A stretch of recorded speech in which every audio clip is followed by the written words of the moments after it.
I mean, my first question, right, is we're both Caucasian. Yeah. And I crossed a lot of endeavors, meaning paths and trials and tribulations of being white in an urban game. And I became successful as a white guy in the music industry because of respect. I gain respect, but I give respect. I treat people the way I want to be treated. And sometimes there's a lot of Caucasians or white guys that people want to test or look at like, what does he know? So my first question is like, how did you get embraced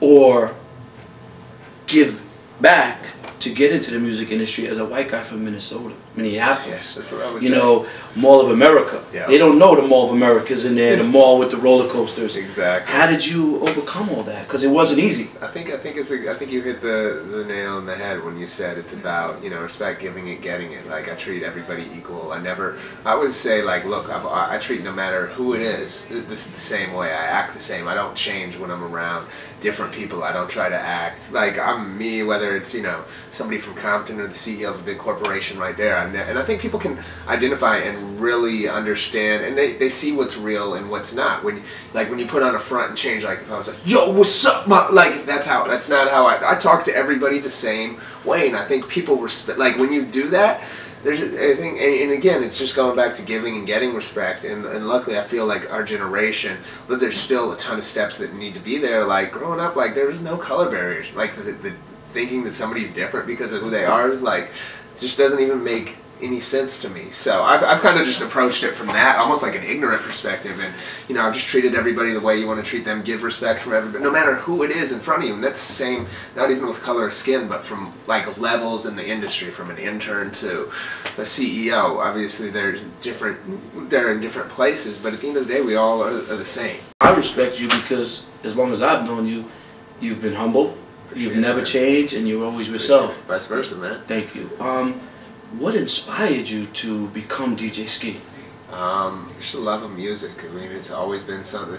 I've always loved music, and when I got behind those turntables for the first time, I knew that that's what I was going to do. Like, I just knew it. I never had any doubts, never questioned it, and it's just authentic. I didn't get into it to make money. Even when I connected with Rifkin, who gave me my first job and moved me out here, you know, I never, like when I wrote him a proposal on what I thought he was doing wrong with Loud, I didn't have expectations of coming and getting all this money and stuff. I wanted to get a free Wu-Tang shirt. That would have been, honestly, See, I got it. yeah, exactly. Right? No, seriously, like that would have been, that's all I wanted. Just like, that was the coolest thing in the world to me, getting paid off of it. Like, luckily everything has worked out from a business sense, but I would say if I wanted to make money, I'd be in Wall Street or doing something boring. Exactly. You know, I tell people money comes and goes, but history stays. Yeah. And everybody I interview says, I did it not for the money, for the passion. Yeah. When I carried Jam Master Jay crates, I didn't worry about money. I just was like, I'm around Run DMC, the big gold chains and Adidas. Are you kidding me? It's the best thing in the world. And that's what I try to instill in these young people. Like, they want to be famous and worry about the money. And I'm like, don't worry about that. Yeah. That will come. Who was your mentor as a DJ? As a DJ, there's so many that I took from. I mean, give me three. I gotta give credit to Stretch Armstrong because he's the guy that connected me with Steve. And Stretch is my man. Stretch is the man. And he used to let me hang my out friend at Hot 97 as a kid and stuff. Like, I remember sitting in on a Sunday night show and he'd be bringing up Cameron and Redman and all these people, and I was just in awe. And that's kind of what gave me the foundation, how I do my like new music shows and stuff. That's what he was doing back in the day, introducing and breaking everybody. So definitely Stretch without a doubt. Another one, Julio G. I mean, what he did, especially West Coast, he was just up here and just inspirational. What he's done from starting really K-Day to, you know, the impact and the artists that he's Easy. He was on Ruthless Radio with Easy. Like that and what he did as a DJ, just incredible. Not even just for the West Coast, everybody associates him with that, but he brought a lot of the South music here and helped break a lot of just good music and good dudes. So Julio, for sure. And then the third one, I'll say two more. I'll say Qbert, because I used to always just like, there was no YouTube when I was growing up, so I was like watching the Invisible Scratch Pickles and stuff. Like, I had no idea how to do that, but I just watch it and try to crab and do crazy stuff. So Qbert for sure, and then the other would be Clue, just because the mixtapes are what, you know, gave me my foundation in the start. And I remember going to New York, and I was from Minneapolis. I was like, what are these like on Canal Street? Like, wait, mixtapes? Like, they're really selling? Like, what are these songs? Cassettes. Yeah. And you're like, what are they selling like on like, where are these songs from? I didn't realize, because again, there was no internet, there was nothing else, so that didn't exist outside of New York. Like, nobody knew, and I was like, yo, there's this whole, so that's what I got. I was like, wow. That's how Irv Gotti started too. Man, really? Irv, yes, DJ Irv mixtapes. If you ever run into Irv Gotti, say you started doing your cassettes. Like, you know, you're a DJ. Yeah. My mentor and person I got in the game is Jam Master Jay. And it's funny because I manage DJ Kiss now, an 11-year-old. He's awesome. And I see him and I'm like, what do you do? He's like, I DJ. I said, who's your mentor? It's DJ Skee. And that's where I called you and you met him. So crazy. So it's crazy because we all need mentors, but I take you back, Clark Kent. Yeah. You know, Clark's a legend. You know, Kid Capri. Chuck Chill Out. I can't believe I know some of these guys now. Yeah, Chuck Chill Out. You know, it's crazy, but it's the hip hop don't know your history. Like if you're a DJ and you don't know Clark Kent, a Chuck Chill Out, a DJ Scratch, or Kid Capri, like come on, DJ Jam, Julio G. And I always like to salute those people that paved the way for certain things. So I love that you salute those type of people and you had those great mentors. Those guys, yeah, they're great. Let's take a little business right now, right? Like you're into so much stuff, right? What endeavors are you in? Because I can't keep up with you. I can't keep up with you. It's a tough thing, you know. We've really cut it down. Our core business, look, it always revolves around creating content, creating the best content. So we started Skee TV almost 8 years ago, which is crazy, and now it's evolved into many things. TV show, one of the biggest YouTube channels. We have our content from 7-Eleven to McDonald's to Taco Bell, and you know, creating content from everything, from radio, having all these different radio platforms. That's obviously always been a foundation. I started off on radio when I was 16. So radio is a key element of what we do. And then the other side is our digital media company, Schematic, where we work with, I see the future of music is really connecting brands with artists in strategic ways that make sense, where everybody comes together and everybody wins, from the consumer to the artist to the brand. So we try to connect those dots, utilize the platforms that we have from all these millions of people that we reach every single week, and put it together. So in a nutshell, there's a lot of little things that go on within that, things that fall into that, but that's really the core of our business. You're very innovative and creative. Try. You know, I tell people I'm a dinosaur, but I'm fossil fuel because I stay Man, relevant. not at all. And that's what you do. This is the toughest question. Yes. Which one are you most passionate about? I love the variety of everything. I mean, the newest to us is the TV, and it's been so fun putting together a TV show, especially because TV is something that everybody thinks is done, and you know, nobody's going for that. So when somebody's running the opposite way, I want to run towards that. Now it's different to have like a TV show. Thank you, because when I see people going left, I want to go right. For sure, because I want to be a leader, not a follower. That's the thing, and you'll never make it to the top, because every artist, it might be tougher to break out in the beginning when you're trying to do these things, but in the end, like with the TV show, it was tough, especially, you know, being on a newer network. With Mark Cuban's network has been great, by the way, but like just breaking out and introducing and getting people to tune in there instead of YouTube. But now we have like the biggest music show on television. He believed in you. Yeah, he saw you. He was a leader. He didn't follow. Yeah. And it's like, I've come to you so many times with artists, and you're like, wow, Steve, like, I get it. Like Nipsey. Yeah. We were the first to bring in Nipsey, and you hosted like one of the first mixtapes. Man, like we bring these things. I just recently hit you about Dub. And I think he's amazing. He's awesome, dude. So I'm gonna give you some tough questions. What artists, in your opinion, and it's just your opinion, because we all have opinions. You might say, Steve, I don't like your shoes. I might like your shoes, but who do you feel is on top of their game right now, and who do you see is going to be next? I think the person on top of the music scene right now, just across everything, is Drake. I don't think he can lose right now. Every record he puts out, even the throwaways from his album that he's thrown out, are incredible.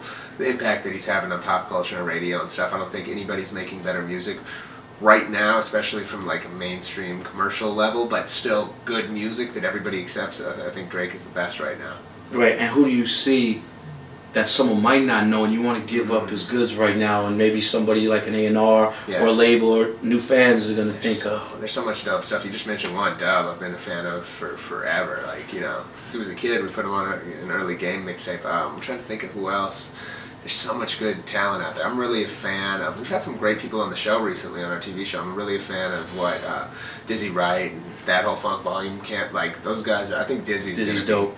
Shout out to his mom. Yeah, I think Dizzy's gonna be big. I like, you know, we just had G-Eazy up there. He tore it down. I like Logic. He played me a lot of his stuff. Yeah, Logic's dope. There's this whole new generation of like people that aren't getting radio play and that, you know, aren't in the mainstream yet, but are selling out shows and bringing exactly like Currency was doing. For sure. You know, I love you because you don't care what radio's playing. Yeah. You want to know what's making that buzz and selling out shows and selling merch without radio. All these guys, and there's a whole crop of artists. It's not just one or two that are selling out venues. And we see it when we do Skee Live. We'll have artists with, I'm not going to say any names, but they have #1 records.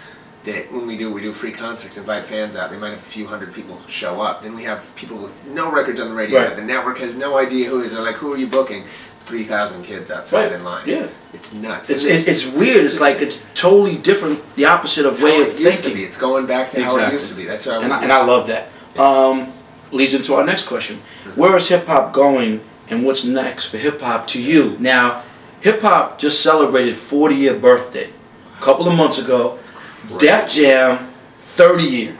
Yeah. You know, I was speaking at EPMD yesterday, Eric, and he's like, yo, make sure you're at the Barclays Center in August because Def Jam's doing their big concert at the Barclays Center, like a Staples Center, for the 30th year anniversary, which I was just telling one of the young fellows here, do you know MC Search, Third Base? Yeah. So like Third Base, EPMD, they're going to be on that show. So my question is, where's hip-hop going and what do you think is next for hip-hop, you know? I think it's just evolving like anything else. I mean, it's not like a little small element of music anymore. It's so big, it's mainstream, and you get the pros and the cons of it. You get a lot of watered down, different things that people aren't happy with. It loses some of the authenticity, but at the same time, it's bigger than ever. I think it's just evolving. Hip-hop, to me, still produces out of all the music genres the biggest stars in the world. For example, you might have these huge rock stars that you hear from these big bands, and outside of a couple bands like Coldplay with Chris Martin, none of those, some of these bands are so big and they sell these records and do these festivals, but you don't know the name of the lead singer. Hip-hop, you might have a guy that's not selling anywhere near as many records,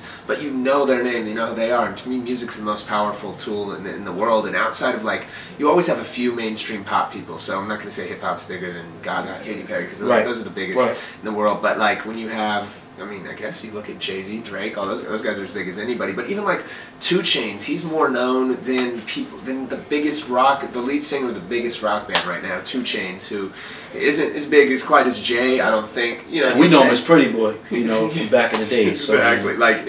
It's crazy to see that in hip hop. There's so many people, everybody knows, hip hop people are the biggest, you know, some celebrities and stars in the world right now. It's really crazy to see where it is. So I just see it keeping to evolve, and I see a whole new generation of people, and now you're seeing so many more people that are Caucasian, you're seeing Asian, you're seeing so many different people come in and have success, and now it's you don't even look at people as white rappers anymore. It's just oh, it's a rapper. Oh, well, I'll jump in on that. If I do see white rappers and they got their pants off their ass and they're wearing skinny jeans and fake chains and hat backwards, and I say to them that they rap, and they say, yeah, I really have to say to them, do you know MC Search?